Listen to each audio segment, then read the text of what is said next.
Bem-vindo ao podcast EBD, Escola Bíblicas Dominical, Igreja Assembleia de Deus o Precursor, bairro Jardim Tropical na Avenida Paraíso, número 118 em São José de Ribamar, Maranhão, Brasil. Vamos falar da última lição 13 do terceiro trimestre, Assembleia de Jerusalém, texto áureo. Na verdade, pareceu bem ao Espírito Santo e a nós não vos impor mais encargo algum, senão estas coisas necessárias. Livro de Atos capítulo 15 versículo 28, verdade prática, em sua essência, a igreja é tanto um organismo quanto uma organização e, como tal, precisa seguir princípios e regras para funcionar plenamente. Olá! Seja bem-vinda, seja bem-vindo à nossa conversa de hoje.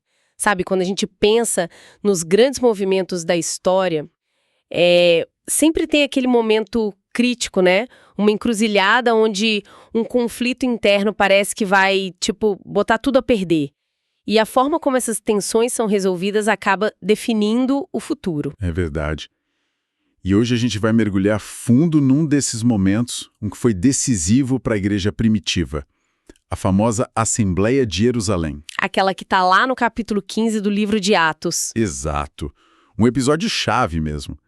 E para nossa análise, a gente está se baseando num estudo bem detalhado sobre essa Assembleia, que olha tanto os detalhes históricos quanto os teológicos, né? Isso, o foco é entender como a liderança daquela igreja, ainda bem no comecinho, lidou com uma discordância, assim, bem profunda. Era sobre a salvação dos gentios, dos não-judeus. E a pergunta no centro de tudo era explosiva. Para ser salvo, bastava ter fé em Jesus, pela graça de Deus, ou tinha que seguir também a lei de Moisés, incluindo coisas como a circuncisão. Essa era a grande questão. Então, o objetivo aqui hoje é entender como eles buscaram uma saída que, ao mesmo tempo, defendesse a doutrina da graça, que era central, mas que também mantivesse a unidade daquela comunidade que era super diversa. Vamos lá desvendar essa história. Vamos lá. Então, tudo começou em Antioquia. Paulo e Barnabé tinham acabado de voltar da primeira grande viagem missionária deles, sabe? E estavam contando as novidades para a igreja de lá. Imagina a empolgação. Muita. O relato dele, segundo Atos 14, era que Deus tinha aberto a porta da fé para os gentios. Uma expressão forte, né? Muito forte. E essa frase simples, ela tinha uma carga enorme por trás. O que eles estavam dizendo na prática era que a salvação tinha chegado aos gentios simplesmente pela graça de Deus por meio da fé. Sem pré-requisitos da lei. Exatamente. No relato deles não tinha nenhuma menção de que precisava circuncidar ou seguir os rituais da lei de Moisés. A interpretação era clara. Os milagres, os sinais que Deus fez através deles no meio dos gentios, isso era a prova, a validação divina de que essa abordagem estava correta. A fé em Cristo bastava. Só que essa visão não foi aceita por todo mundo, né? Pelo contrário, foi aí que o conflito começou para valer. Pois é. Atos 15, logo no versículo 1, conta que alguns indivíduos que tinham descido da Judéia apareceram em Antioquia ensinando justamente o contrário. Descido da Judéia já indica a origem do problema, talvez. É uma pista. A fonte que a gente está usando aqui identifica esses homens como fariseus convertidos. Lembra? Aquele grupo judaico super rigoroso com a lei? Parece que eles trouxeram essa mentalidade, assim, mais legalista para dentro da fé em Jesus. E o que eles diziam exatamente? A mensagem era direta, sem rodeios. Olha, se vocês não se circuncidarem, segundo o costume de Moisés, vocês não podem ser salvos. Ponto. Nossa. Quer dizer, a graça de Deus não era suficiente para eles. Tinha que ter um extra, as obras da lei. Basicamente isso. E isso batia de frente totalmente com o que Paulo e Barnabé tinham vivido e pregado. Era um ataque direto à essência do evangelho, então. Com certeza. Não era um detalhezinho teológico, sabe? Era uma questão fundamental sobre como a pessoa é salva.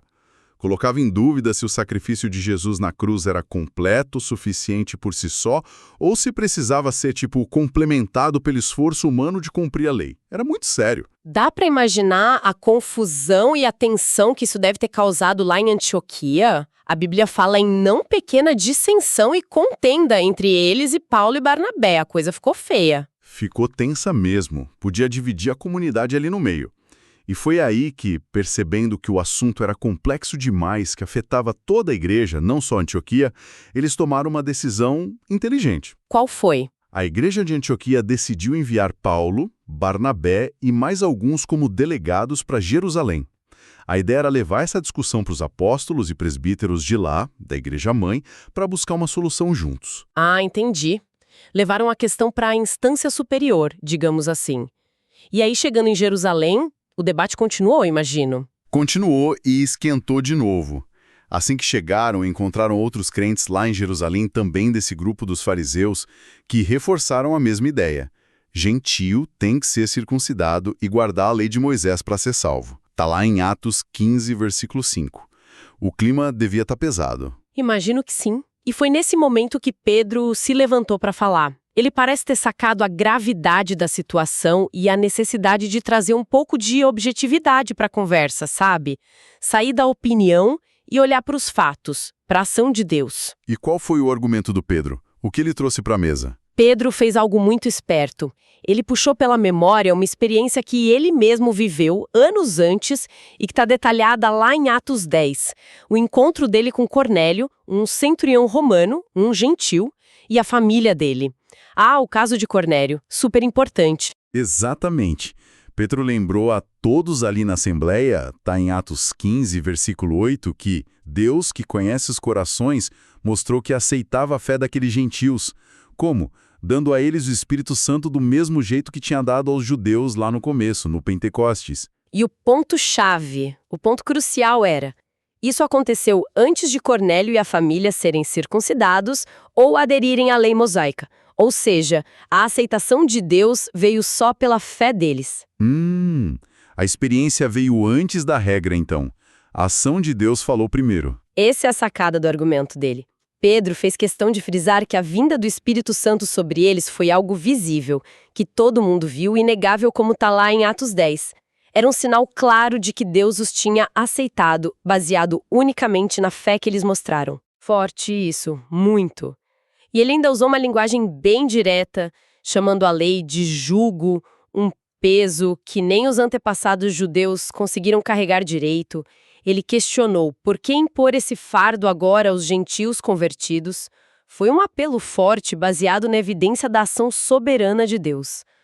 Nossa, o argumento do Pedro, baseado na experiência direta, na ação de Deus, deve ter tido um peso enorme. Mas talvez ainda não fosse suficiente, né? E aí entra outra figura importante, Tiago. Isso. Tiago, o irmão de Jesus. Uma liderança muito respeitada em Jerusalém. Ele fala depois de Pedro e também depois que Paulo e Barnabé contaram de novo as maravilhas que Deus tinha feito por meio deles entre os gentios. E qual foi a abordagem do Tiago? Ele trouxe algo diferente? Trouxe sim. E foi fascinante porque ele complementou o argumento de Pedro. Se Pedro focou na experiência, na manifestação do Espírito, Tiago foi buscar a resposta nas escrituras hebraicas, nos profetas. A frase central dele em Atos 15:15 é: com isso concordam as palavras dos profetas. Ele foi buscar a base bíblica, a confirmação nas promessas antigas. Exatamente. O ponto do Tiago era mostrar que essa história de incluir os gentios no povo de Deus não era uma novidade maluca, algo fora do script. Pelo contrário, já estava previsto, anunciado pelos profetas séculos antes.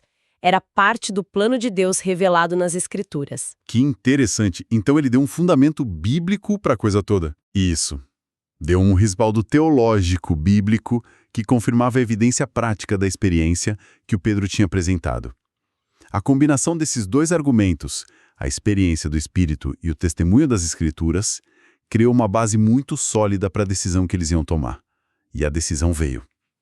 Tem uma frase na carta que eles escreveram depois que sempre me chamou a atenção, pois pareceu bem ao Espírito Santo e a nós, lá em Atos 15:28. Isso diz muito sobre como eles viam esse processo todo, não acha? Diz demais. Essa frase é chave. Mostra que eles não encararam a decisão como, sei lá, um simples acordo político, um consenso humano, o resultado de uma votação. Tinha ali uma convicção profunda de que o próprio Espírito Santo estava guiando o processo, o discernimento deles. O Espírito Santo como um agente ativo na decisão. Exato. Para eles, o Espírito não era só uma doutrina ou uma ideia. Era uma presença real, atuante na vida da igreja. A gente vê isso em outros lugares de Atos também, como no capítulo 5, quando Pedro diz que Deus dá o Espírito Santo àqueles que lhe obedecem. Havia essa percepção da ação dele. Mas como será que essa orientação do Espírito acontecia na prática? O texto não detalha muito como, né? Não, o texto não descreve o mecanismo exato, mas ele dá umas pistas. A análise que a gente está usando aqui levanta um ponto interessante. O autor de Atos, Lucas, menciona um pouco depois, no versículo 32, que Judas e Silas, os dois que foram escolhidos para levar a carta de Jerusalém para Antioquia, eram profetas. Ah, eram profetas. Isso. Isso abre a possibilidade de que dons espirituais, como a profecia, talvez tenham sido usados ali durante a Assembleia, ajudando a discernir a vontade de Deus. Algo parecido com o que aconteceu lá em Atos 13, quando o Espírito Santo separou Paulo e Barnabé para a missão, através de profetas e mestres que estavam ali. Entendi. Então era uma busca ativa pela direção de Deus, não só um debate intelectual ou uma negociação política. É uma diferença crucial, bem diferente de processos decisórios que se baseiam só em política da igreja, ou conveniência, ou na força de quem grita mais alto, né? Ali parece ter havido uma busca sincera para alinhar a decisão da comunidade com o que eles percebiam ser a vontade de Deus. E qual foi, então, a decisão final, a resolução prática que saiu dessa assembleia tão importante? A conclusão que foi registrada lá em Atos 15, 29, na carta que eles mandaram, foi muito clara. Não se devia colocar sobre os gentios convertidos o peso da lei mosaica, especialmente a circuncisão, como condição para serem salvos. A salvação, a justificação, era pela graça através da fé em Cristo. Ponto final nisso. Ok, isso ficou bem definido. Sim, mas a Assembleia recomendou que os crentes gentios se abstivessem de algumas coisas necessárias. Certo, coisas necessárias. Quais eram elas? Eram 4 pontos bem específicos. Primeiro, se abster das contaminações dos ídolos, provavelmente se referindo a comer carne que tinha sido sacrificada a ídolos. Segundo, do sangue, tipo consumir sangue ou carne que não foi devidamente sangrada. Terceiro, da carne de animais sufocados, que também retinha o sangue. E quarto, das relações sexuais ilícitas e moralidade sexual, a palavra grega é porneia. Ok, 4 pontos, mas aí fica a dúvida. Se a salvação é só pela graça, por que essas restrições? Não parecia um pouco contraditório? Tipo uma mini-lei, mesmo que não fosse para salvação? Essa pergunta é ótima e vai no coração da sabedoria dessa decisão. A análise que a gente está seguindo aqui destaca bem isso. Essas 4 coisas não eram de jeito nenhum pré-requisitos para ser salvo. A salvação continuava sendo de graça. O objetivo delas era outro. Qual era o objetivo, então? Era um objetivo prático, relacional.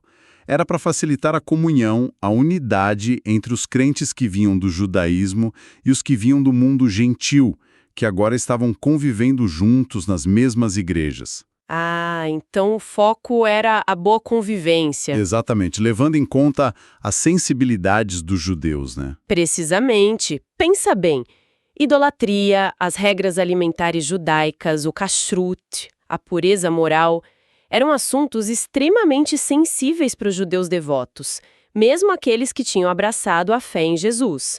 Pedir aos gentios que evitassem essas práticas específicas era um gesto de respeito, de amor fraterno. Entendi. Era para tirar barreiras que poderiam atrapalhar o dia a dia, como sentar para comer junto, por exemplo. Exatamente. Era um convite à sensibilidade mútua. Uma forma de evitar conflitos e escândalos desnecessários na convivência. Então dá para dizer que foi uma espécie de concessão dos gentios em favor dos judeus para manter a unidade? Isso. E essa leitura é muito poderosa. A decisão não foi só para afirmar a liberdade que a graça dava aos gentios. Foi também um convite para esses mesmos gentios usarem essa liberdade para agir com graça e consideração para com os irmãos judeus. Interessante essa dinâmica. Muito. Porque, na prática, a maioria, os gentios que estavam crescendo em número, foi chamada a ter sensibilidade com a minoria, os judeus crentes, para poder preservar a paz. Isso meio que inverte a lógica de poder que a gente vê em muitos conflitos, né? Verdade. Foi uma busca incrível por equilíbrio. Manter a fidelidade à doutrina essencial da graça, mas, ao mesmo tempo, ter flexibilidade e amor na prática para promover a harmonia. Eles rejeitaram o legalismo, a ideia de que a lei salva, mas acolheram o irmão que tinha uma consciência mais sensível em relação à lei. E essa decisão tão bem pensada, tão equilibrada, como foi que ela foi comunicada e, mais importante, como ela foi recebida lá em Antioquia, onde a confusão toda começou? Olha, a liderança em Jerusalém mostrou sabedoria também na forma de comunicar. Eles não mandaram só a carta com a decisão, eles enviaram junto com Paulo e Barnabé 2 representantes de confiança deles, Judas, conhecido como Barsabás, e Silas. O texto diz que eram homens notáveis entre os irmãos. Mandaram reforços para explicar. Isso deu um peso pessoal à decisão, sabe? E garantiu que a mensagem fosse transmitida do jeito certo, sem ruídos, sem mal-entendidos. E a reação lá em Antioquia? Deu certo? Deu muito certo. Atos 15, lá pelos versículos 30 e 31, conta que eles chegaram em Antioquia, reuniram todo mundo, leram a carta e a reação foi de alívio e alegria.